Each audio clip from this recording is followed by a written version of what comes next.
पूरी दुनिया में मचा गुरु चेले के विचारों का डंका।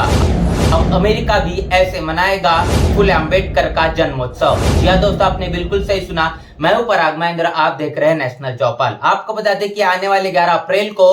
महात्मा ज्योतिबा फुले इनकी जयंती है और आने वाले 14 अप्रैल को डॉक्टर बाबा साहब अम्बेडकर इनकी जयंती है। बाबा साहब अम्बेडकर ने महात्मा ज्योतिबा फुले को सामाजिक क्रांति के अग्रदूत पितामह कहा और अपना गुरु माना, और इनके विचारों को अब पूरा भारत ही नहीं तो पूरी दुनिया भी अभी इनका विचारों का डंका बज चुका है। इसी के साथ साथ आपको बता दें कि आने वाले 11 अप्रैल और 14 अप्रैल ये तमाम जयंतियों को लेकर पूरे भारत के अंदर में जिस प्रकार जल्लोष का माहौल रहता है, अब पूरी दुनिया भी महात्मा ज्योतिबा फुले और बाबा साहब के विचारों को मानना शुरू कर चुका है। आपको बता दें कि अमेरिका के वॉशिंगटन सिटी के अंदर में बाबा साहब के और महात्मा फुले की इस जयंती के उपलक्ष्य पर दलित हिस्ट्री मंथ के रूप में मना रहा है। और इसी के साथ साथ अमेरिका के अंदर में जो मिशिगन सिटी है, ये भी बाबा साहब के और महात्मा फुले के इस जयंती के पूरे जल्लोत्सव को, जन्मोत्सव को सोशल इक्विटी वीक के रूप में मना रहा है। 9 अप्रैल से लेकर तो 15 अप्रैल के पूरे हफ्ते के अंदर में ये पूरा का पूरा माहौल वहां पर होने वाला है, जिस प्रकार बाबा साहब और महात्मा फुले की जयंती को बहुत ही बड़े पैमाने पर सरकार के माध्यम से मनाया जा रहा है। आप समझ पा रहे हैं कि जहां पर जिन महापुरुषों को जाति के नाम पर लगातार प्रताड़ित किया गया, उनके विचारों को जिस प्रकार संकुचित रखा गया, एक जाति के अंदर में बंधन में बांधा गया, लेकिन ऐसे में इन तमाम महापुरुषों के जो विचार रहे, महात्मा फुले के विचार रहे, डॉक्टर बाबा साहब अम्बेडकर के विचार रहे, जो भारत है नहीं तो पूरी दुनिया को किस प्रकार जन कल्याणकारी बनाया जाए, ऐसे में हमको दिखाई पड़ते हैं। और पूरे भारत के अंदर में जिस प्रकार उन्होंने जाति को खत्म करने का लगातार इस देश के अंदर में दबे कुचले दलित समाज को किस प्रकार मुख्य धारा में लाया जाए, इस तमाम आंदोलन को उन्होंने अपने जीवन के अंदर में लगातार आने वाले समय के अंदर में एक उज्जवल भविष्य की कामना करते हुए जो उन्होंने संघर्ष किया है, इस संघर्ष को इस देश के अंदर में लगातार उन्होंने जन जन तक पहुंचाने का काम किया, जिसके बदौलत आज पूरा भारत अपना महापुरुष मानता है और इसके साथ साथ पूरी दुनिया भी इनके विचारों का डंका भी मानना शुरू कर चुकी है। महात्मा ज्योतिबा फुले की अगर आप बात करें, जिन्होंने इस देश के अंदर में एक शिक्षा का आंदोलन चलाया, जिसके बदौलत आज पूरा जो बहुजन समाज शिक्षित हो पाया है। 1 जनवरी 1848 को जो उन्होंने पहली महिलाओं की स्कूल खोली, उसके बाद में तमाम दलितों और आदिवासियों और पूरे बहुजन समाज को जो शिक्षा का अधिकार मिला। एक इतिहास के अंदर में देखें तो भारत का इतिहास यहाँ पर हमको देखने को मिलता है, जहां पर इस देश के अंदर में खास तौर पर मूल निवासी और बहुजन समाज को शिक्षा का अधिकार नहीं था। ऐसे विपरीत परिस्थिति के अंदर महात्मा ज्योतिबा फुले ने शिक्षा का आंदोलन इस देश के अंदर में चलाया, सत्यशोधक समाज का आंदोलन चलाया, जिसके बदौलत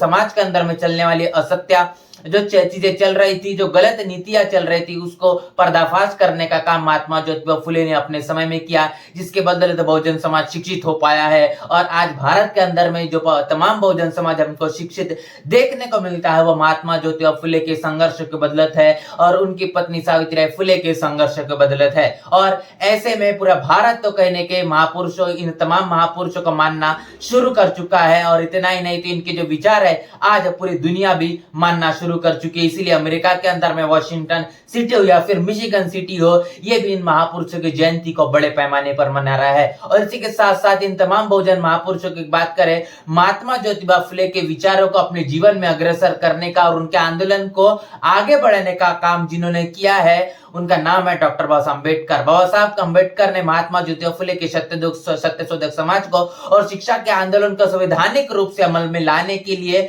समता, स्वतंत्रता, बंधुता और न्याय को प्रस्थापित करने के लिए इस दुनिया का सबसे ताकतवर संविधान बनाया है, जो इस दुनिया की सबसे बड़ी लोकतंत्र हमको देखने को मिलता है, जो भारत के अंदर में है। भारत का सबसे बड़ा संविधान, जो पूरी दुनिया में सबसे बड़ा लिखित संविधान हमको मिलता है, ऐसा संविधान 2 साल 11 महीने 18 दिन इस अथक परिश्रम और अपने 4 बच्चों के बलिदान को देकर, अपनी 35 साल की पत्नी रमाई का बलिदान देकर, ऐसे विपरीत परिस्थितियों के अंदर में जो बाबा साहब ने इस भारत को संविधान दिया है, जिसके कारण पूरी दुनिया बाबा साहब के विचारों को मानना शुरू कर चुकी है, उनके दूर दृष्टिकोण को मानना शुरू कर चुकी है। और इसीलिए बाबा साहब की जयंती को ये सिर्फ जयंती नहीं थी, जन्म में परिवर्तित हो चुका है। और इसलिए बाबा साहब के जयंती को जिस प्रकार पूरा भारत मना रहा है, लेकिन आज भी वर्तमान परिस्थितियां हमको जिस प्रकार देखने को मिलती है कि भारत के अंदर में बात करें जिस प्रकार जाति व्यवस्था अपने चरम सीमा पर है, ऐसे में एक निश्चित समुदाय के लोग ही बाबा साहब की जयंती को बड़े पैमाने पर मनाते हुए देखते हैं, जबकि बाबा साहब ने जो भारत का संविधान लिखा वो सिर्फ निश्चित समुदाय के लिए नहीं